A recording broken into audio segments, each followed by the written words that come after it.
Good morning. It's a bright and shiny day here at Nova Motorcycles.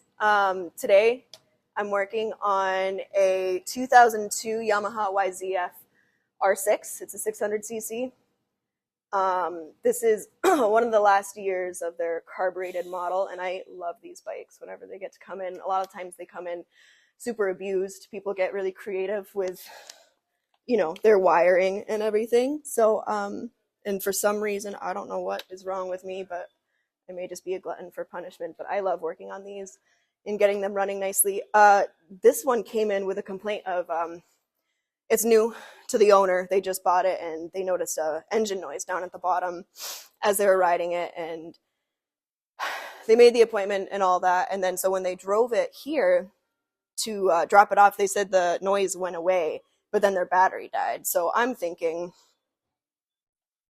a lot of the times people replace components of the charging system and they do something like this. Let's see if I can get you to, they'll just crimp it and whatever. And I can talk a little bit later about why that's not sufficient. But this problem was a bit more extensive than we thought we were getting into. So I pull this cover off, and it's indicative that someone was in here because you got the silicone gasket maker, which is fine. But another thing to watch out for is all these bolts are blind.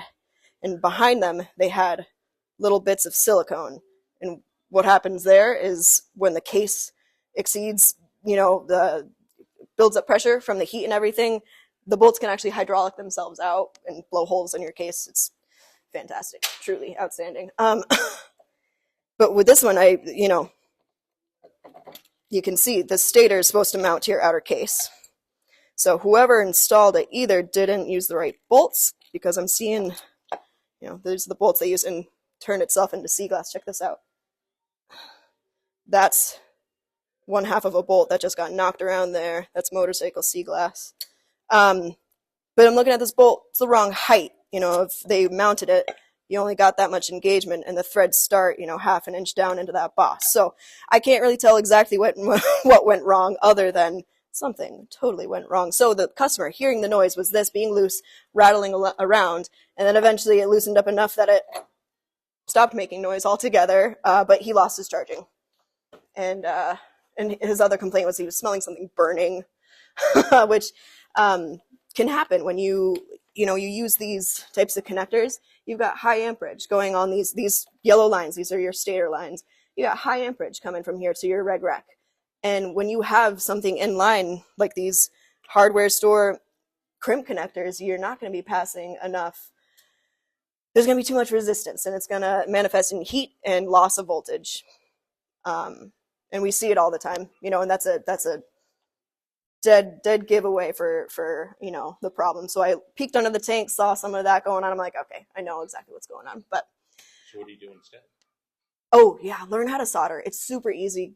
It's about having the right tools. They're cheap, and then get on YouTube, watch a couple of tutorials, and practice. Once you learn how to solder and you properly heat shrink things, golden. Or you can buy like higher end connectors with like actual, you crimp them on and you can make actual junctions that you can take apart and put back together. Like one of these. Nice and easy. Yeah, there's a couple other options, to do it properly, but yeah, just a little extra time and effort always goes a long way. But other than that, this bike is pretty great for its age and its mileage. I don't remember how much it's got on it, but I think up in 30K miles, and you don't see them like, especially when they've been owned by, a lot of times you see them owned by younger kids. But very surprised at the quality of the plastics. There's no fiberglass repairs. There's no, only a couple cracks and everything. So I think this has been well loved, and it'll continue to be well loved. The new owner's very excited, and so am I. I love getting to work on these. So yeah, that's all I got to say about that. Oh, like and subscribe.